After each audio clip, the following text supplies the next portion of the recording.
আসসালামু আলাইকুম রহমতুল্লাহ। আশা করি আপনারা সকলে আল্লাহ তাআলার রহমতে ভালো আছেন। আজ আমি আলোচনা করব অভাবমুক্ত থাকার আমল সম্পর্কে। তো চলুন আমরা জেনে নেই হাদিস ও কোরআনের আলোকে। মাঝে মাঝে মানুষকে পরীক্ষা করার জন্য মহান আল্লাহ অভাব অনটন বিপদ আপদ দিয়ে থাকেন। এ বিষয়ে কোরআনে বলা হয়েছে, আর আমি তোমাদেরকে অবশ্যই পরীক্ষা করব কিছু ভয়, ক্ষুধা এবং ধন সম্পদ, জীবন ও ফসলের ক্ষয়ক্ষতি দ্বারা। আর আপনি সুসংবাদ দিন ধৈর্যশীলদেরকে। সূরা বাকারা আয়াত 155। অভাবমুক্ত থাকার আমল। 1. আখিরাতকে প্রাধান্য দেওয়া।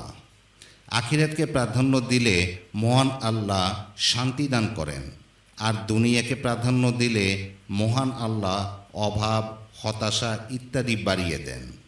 সূত্র ইবনে মাজাহ, হাদিস নম্বর 4107। 2. সংযত জীবনাচার।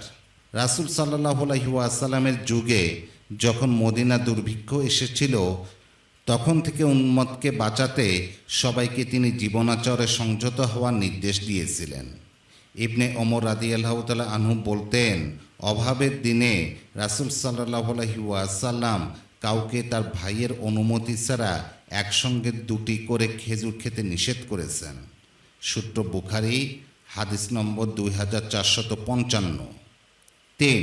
কঠিন সময় ধৈর্য ধারণ।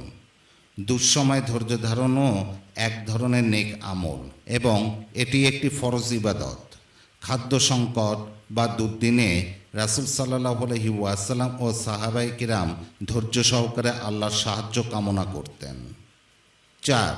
গুনাহ ছেড়ে দেওয়া। রিজিকের অভাব অনটনের একটি কারণ হচ্ছে পাপাচার।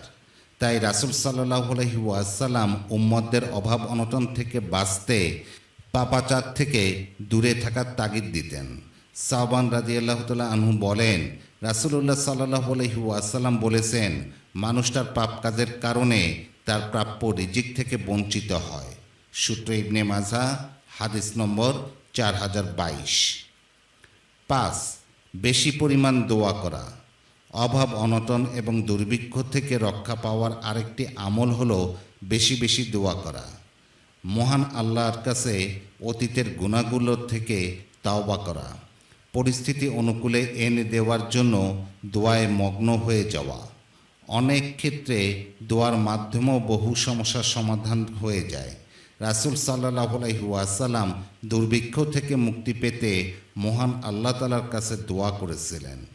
সূত্র মুসলিম, হাদিস নম্বর 1964।